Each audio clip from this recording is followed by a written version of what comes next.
just like the internet is supposed to. It's telephone, film, radio, and every single one of them ended up not doing that because of some combination of government ineptitude and large business domination. Like and it's remarkable because you would see quotes about people talking about radio the way I talk about the internet, because they're like, everyone will have a radio station, and technologically there was this amazing idea that anyone could start broadcasting and anyone could share ideas, and the best ideas would win, but well, that's not how radio works, it's not how all these work. And it's a great cautionary tale. And I think in as much as government can have a role in stimulating more competition, I mean, the quintessential example you guys all know really well is that ISPs complained for so long that fiber wasn't possible. We can't possibly do that. It'll be too expensive. It's the latest. Like, we can't do it. Like, can you imagine a CEO saying that? Yeah, that's what they were saying. And then Google was like, hey, what's up? We just did it. Drop the microphone. And we still have communities that have tried putting in North Carolina, I can't remember the community right now, they tried fundraising for their own internet, and we're stymied because of corporate interests in government that said, no, you can't do that. You can't have competition like that. And these are just citizens who just want to have their own damn internet. And it was, it's little g government at a local level that has every right to be able to put in their own damn internet if they want to, and yet corporate interests are stopping it. So it's not as easy as one or the other. And that's why the master switch is an amazing must vote for how we not screw up this time. John, did you want to answer the question in regards to the struggles, either both with your current organization or personally? I'll just do it briefly because I don't think people probably want to hear it. But focus is critical. Iron Man 3 comes in your door and they want help making a movie. This is true, right? But you have to say, well, you can have a few hours. And as fun as that would be if you don't focus, we all know this. As a startup, all is lost. And everyone's plans are big. But the thing you have to do is to earn the right to do all those other things. And the way you earn it is to succeed at first one thing. So that's hard. Management is always hard. There's another trap, which is that as a technological founder, you bring with you a certain amount of implicit arrogance, whether it's manifest or not. There's always this implicit arrogance, which is, well, I'm smart, so how hard could management be? Well, it's really, really hard, and it's completely different from anything else that you solve intellectually. Completely different, and unlike solving surface equations or coding, maybe. It changes every time you scale by a factor of 1.5 people. You got to start from scratch. Personally, my biggest frustration is that I don't get to code anymore. I don't get to make stuff.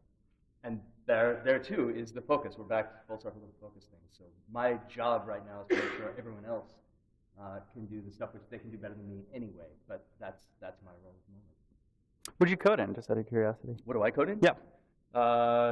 Most of GSpeak is written in C++, some C. We've got bindings for Ruby, Lisp, Haskell in some cases. Huh? Any Haskell out there? Small talk? I knew that we had more of a tech-oriented audience. I thought that would be interesting to find out. So, look, all of you have very diverse backgrounds. So you're in very different industries, you could argue that you are. And you're brilliant, all in your own right. And I can say that on your behalf. But I'm curious, for people like you, what intrigues you? What, maybe even the past 6 months, sort of has you scratching your head and maybe thinking, that's awesome, that's amazing. And it may or may not apply to your organization, your business. But what intrigues guys like you? Grumpy cat. Grumpy cat. I guess I'm intrigued by the fact that cat, I never get tired of looking at that cat. He's so sad, but yet so successful. There's a really deep meaning to it. And Bitcoin. So, there's some Bitcoin love out there. Yeah, I mean, that's an interesting space right now. Is it the phenomenon of Bitcoin in the sense, and you could argue whether it is actually a phenomenon or just really a flash in the pan. What has your attention on Bitcoin? Why is it that's something that you think is interesting? I have been intrigued. I think, okay, it's not the first effort to make a currency for the internet, but it is thus far the most successful. And it kind of makes sense, right? When you think about it, it's just ones and zeros moving around. There has to be a more efficient way to do it than in America charging me however much money they do to wire some money to another country, let alone currency exchanges, blah, blah, blah. I'm going to buy stuff on the interweb. What will I use? And I think what encouraged me a lot was after Silk Road was shut down, which I know, bummer, everyone, right? We can't get our concert in. No, but in all all seriousness, after we shut down, the hit on the Bitcoin numbers was actually not very high. And it was an indicator that, at least to me, the majority of the stuff that it's used for is actually rather legitimate. And it would be really interesting to see a world where the cost of, exchanging goods and services digitally reflected, how easy of a procedure it is. I mean, very complicated from an algorithmic standpoint, but I don't know. It feels, the timing for it feels right, and it's still around after being discounted plenty of times. The original question are things that are intriguing you, whether it be in tech or not. Yeah, everything that isn't tech, actually. Biology is fascinating, but I mean, cinema, architecture, choreography, all of this stuff, that's what we need to pull in, right? We can't necessarily have this hermetic universe in which we build better and better systems for people to use by referring only inwardly to software and technology. You have to pull all of life into it if we're going to end up living in a world that's technologically mediated, and whether we've chosen it or not, that's where we are now. So let's bring everything else in. It's good to do.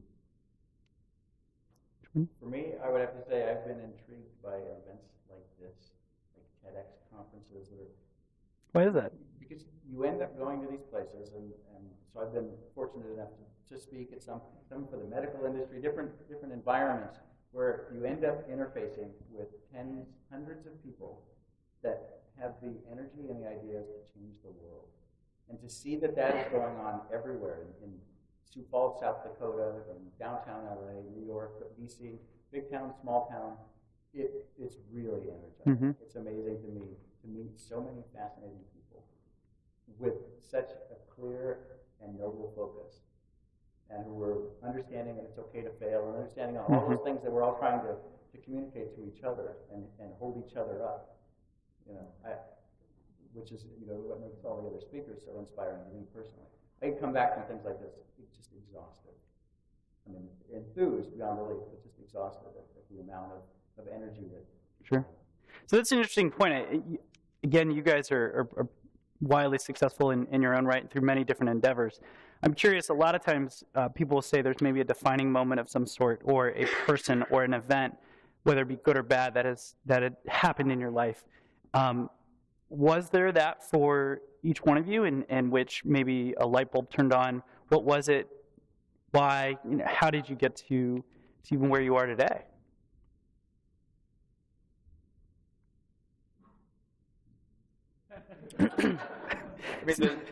You've had Minority Report your head all the time in terms of, the idea of coming up with interfaces like that, I think is fascinating, right? And obviously it's sort of your life passion, I think.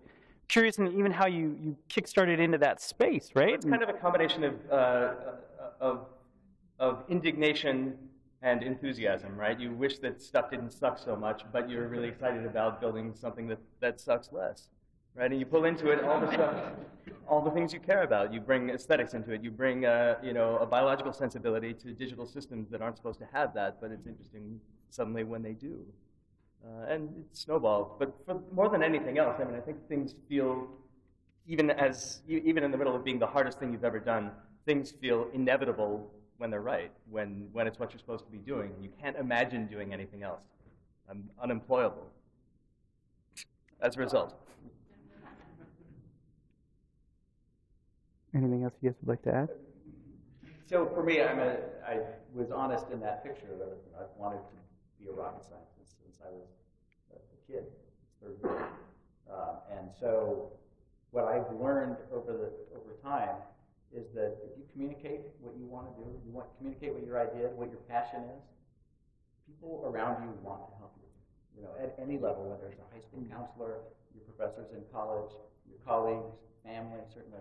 If you communicate something and you have a passion about it, people want to see you succeed in that. And I've seen that magnetic. Yeah, I've seen that time and time again. As I've been going through my career, it's something that I try to communicate to people and try to support. I try to hear people at work with their ideas and what they want to do, and hope to be able to return the favor that's been given to me. Alexis, anything you want to add? Just that I won't go into too much detail about the story. As a 22-year-old,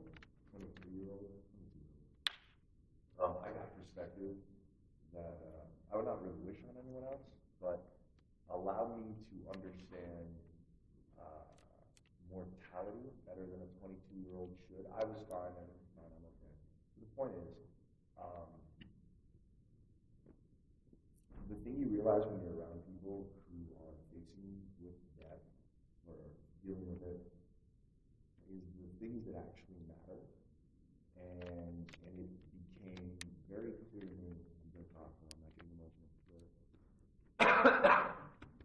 Excuse me. Staying well on the bus tour and working out. It became very clear to me the stuff that actually matters. And if I can tell anyone any bit of advice, it is that those things that matter to you are not the things that you will buy. No one will ever care about those things at the end, unless you're one of those great pharaohs that like put it all in their tomb. But like, why would you do that? The things you'll care about are the experiences you have with the people you are with, and I have tried to optimize my life for those two things, and it has had a tremendously positive impact on my life, and like I said, I try to spread that whenever I get the opportunity. Well, so why don't we maybe end with really anything you'd like to say. I think more specifically, it'd be interesting to understand. I know, respectively, through your presentations, you may have hinted at what you're working on. But if there's a specific project you're working on now, or what essentially has your attention, what is that, and why? Everyone wants to know about my cat. It's getting as many people as possible in these 150 stops to think about the thing that they want to launch, and hope they actually start doing it. And I hope you all will help, especially for the people who aren't here. If I'm coming to their school, tell them, but even if not, like, lend them the book. Tell them, get on their ass about doing that thing they always wanted to do. Give them encouragement. Let them know that they have nothing to be afraid of. So I'm counting on you. Just defer on responsibility. So please help. Have you thought about what's next after the book tour? No. Everyone always asks if I'm running for office, and I'm definitely not running for office. So, All right, on record, huh? no, I'm not electable. Thank you, but I am totally electable. You don't have some stuff I do on the weekends, man. I did reference the Brooksider as a place you could check out later, so you might. I just want to see you there. What about you guys, Jordan, John? Projects you're working on? Things that have your attention? So one of the projects that we're working on, and obviously it always takes more than one person, right? Although one person came up with this idea, is to concept to use electric ion propulsion, go grab an asteroid from the asteroid belt, take it into cislunar space, take it near the moon, where we can do a couple of things. One, prove that we can redirect an asteroid in the event of we find an Earth killer, right? That's kind of important. And it's actually We've seen Armageddon. Part of NASA's mission is to protect our planet. If you look at our mission statement, it's inspire the next generation. It's also protect. Wild. So this is happening right now? Like this? Well, so we have the concept, and we're maturing it and looking at the right way to do it. I hope it goes forward. It's one of those things that requires the government to align. Sure. So, and then once it's there, then the astronaut program can start to explore unfriendly bodies. Go to the moon, in terms of, we only have vehicles that will let us go out in space for about 8 days, at least the ones that we're designing now. We don't really have a vehicle right now. And so to be able to have a 3-day trip, spend a couple of days on an asteroid, because otherwise it's 21 days if you want to go out to the asteroid belt and try to do some exploration of an unfriendly body.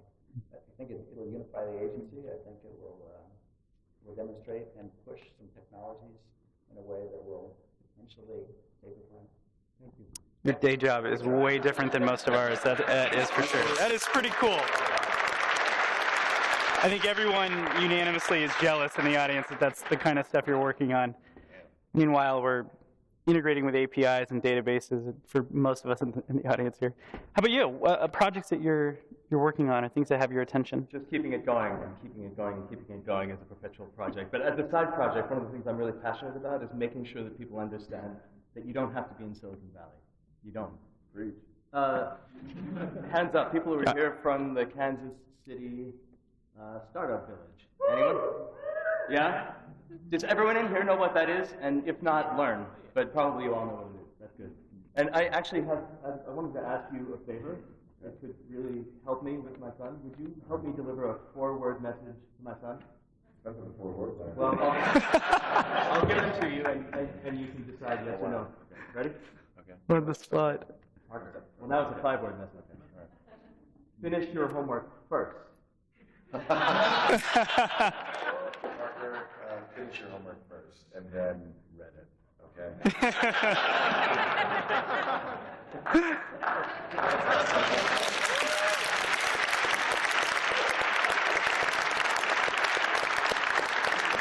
All right, I think we can do one or two questions before we get Michael up on the stage.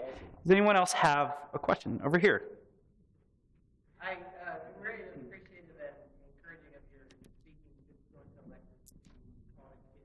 But what can you see that we can do to change the community that is older, maybe 40 or above, that is really in control, but just doesn't understand the same thing, the message that you're trying to communicate out? Overthrow the school. That's a big one out of context. Here's the thing. I look at it like the Pirates and the Navy, just to borrow like John Underkoffler. Let the school be the Navy. And okay, I'm not advocating you guys go like Somali pirate here. What I'm saying is, use the fact that you can be autonomous and just do stuff, and let the institution still gonna be valuable as a place that's gonna attract awesome people. It's gonna create a culture of learning. It's gonna get you to learn ancient Greek history at the same time as you learn Ruby on Rails. That's all beneficial. But like, take it upon yourself and just start organizing, create